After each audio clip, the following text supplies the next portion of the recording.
Now they got the front tire on, I'm ready to start the back. When I took the tire in to have replaced on the rim, they took my rear sprocket assembly off. And make sure you don't forget to put this thing in. It looks like it can go either way, but it can't. It actually goes down inside, so it fits down like that.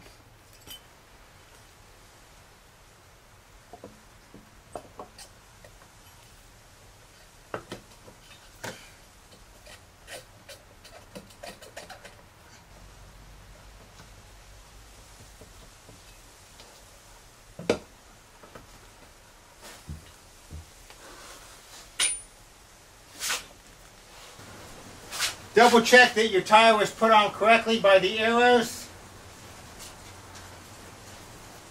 Tire direction, and it's right here. Going forward, it's just like that, so it is correct.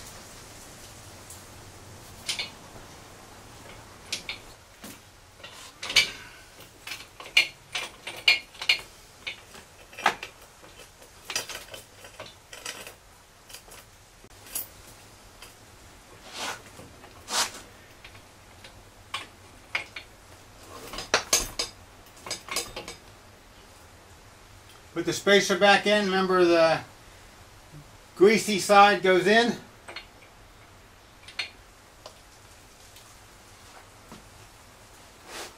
And on this side, this fell out, and to make sure you get it on correctly, usually the dirty side is facing the tire.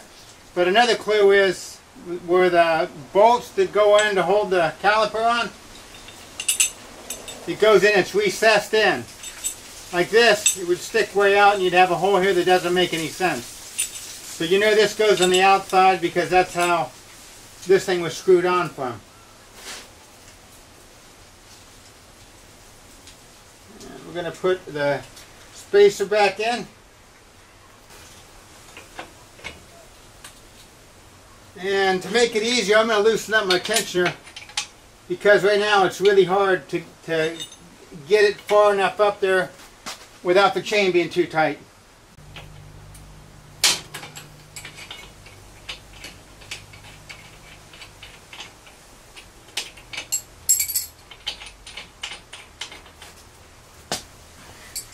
And what I'm actually doing is screwing this in a little bit, the whole shaft in. So by doing that, I'm loosening this nut here, and it's actually making this hole go that way more. This way, when I put the axle through, it's easier for me to line it up by able to move in that. And I'm going to do the same thing on the other side. It's a 14mm on the big nut on this particular bike, and 12 on the other. And I want to loosen the outer nut. And of course, I get a little bit of brute force for it.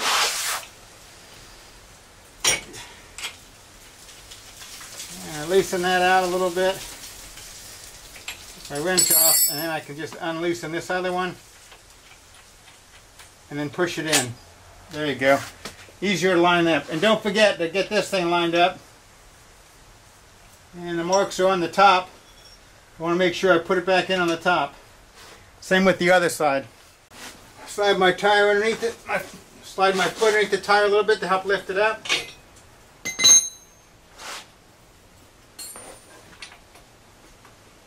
Try to line it up and start putting the pin back in.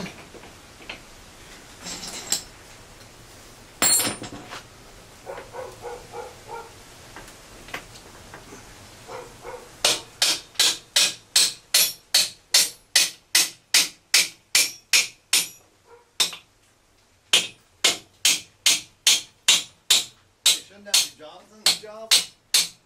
I don't want Jonathan doing it. And this goes back on here. Remember, these are on the outside. And now, see that groove there? And see that notch thing on the, I don't even know what you call that thing, swing arm. This has to go in and slide up onto that sucker there. Onto that swing. That's what the people didn't come. His tenants were like, we're hot, we're hot. So he goes, go ahead and put that unit in. And you know, another company went by and noticed it was a brand new. Got the axle back through. This thing goes on. There's a notch on the bottom and the top. Cleaner side usually goes to the top. It doesn't matter. Big washer. Nut. I'm not going to make it tight right now because I have to adjust the chain and everything. And I can do that in a few minutes. Right now I'm going to go ahead and put the caliper back on. In this case I got to actually replace these because they're shot. See that? There ain't nothing on there. It's just a hair. A couple more miles and I'd be replacing this $300 rotor. This one ain't much better. See that? Like not even a 1/16 of an inch. I bought new ones for 40 bucks, $35.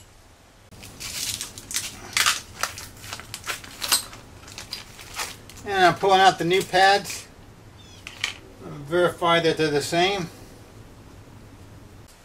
I couldn't fit the new one in, so I stuck the old one in for now. And I'm just going to clamp on it. And I'm just pushing that piston in the cylinder.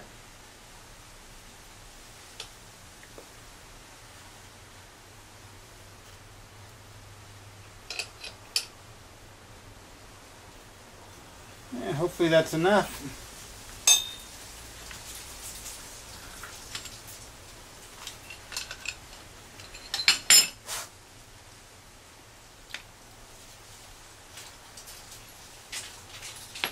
Old one out, the new one in.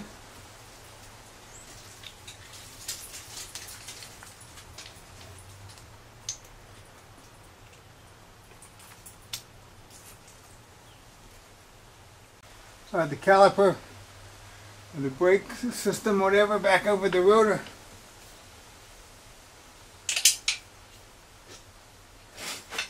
And start the screws again.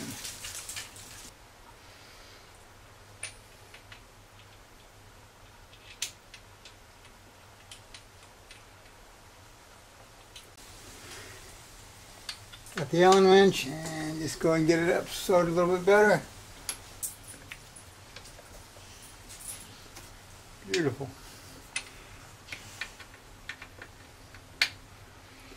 And just kind of snug them up by hand.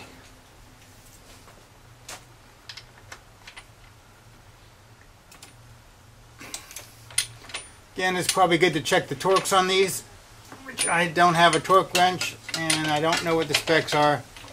That being said, I still recommend that you do that. I have found a shorter one. See the distance from there to there? This longer one was hard to get in here and I couldn't get it in here with the socket wrench on it, but the shorter one is no problem. Otherwise I'd have to probably loosen the exhaust or else use a normal Allen wrench, not on a socket. I'm almost done, but now I gotta adjust the chain. I gotta bring the tire back a little bit and make sure all that's right, and then tighten the axle and put the cotter pin in. Right now I'm just gonna kind of get it in the ballpark first by tightening the first nut. Second nut's the locking nut, which I don't need to worry about now. And I'm doing the same thing on both sides. And there's little notches on the top here, and you want to make sure that you line them up about the same, well, exactly the same, otherwise your tire is going to be crooked. So as I tighten the big nut, I can slowly watch the notch here. And right now I'm on the third, 1, 2, 3 from the front. The chain is still way too loose. So I'm going to take it up to the next one by just cranking this knob here. And you can see it's slowly going up. So I'm going to go 4 from the front and see what that does. Now I have to do the both on both sides. 1, 2, 3, almost 4. That's 4, and I'll check the chain. I'm checking the chain, it's close. It's probably about right, maybe just a hair loose, so I'm going to go and give it just a little more. Once I got the chain where I want it, I hold the first nut, the big nut, and I tighten the second nut, the locking nut. Sometimes it's easier like this.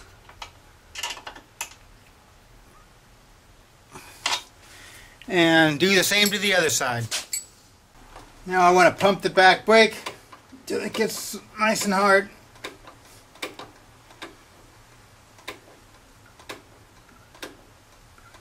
That feels good. And take your jack stand out.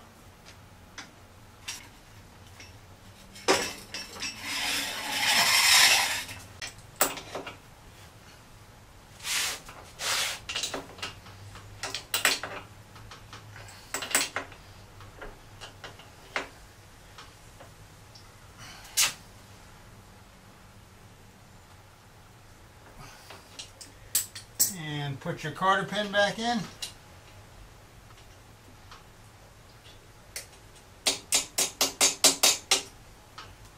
And of course, bend it. The cotter pin in and bend it.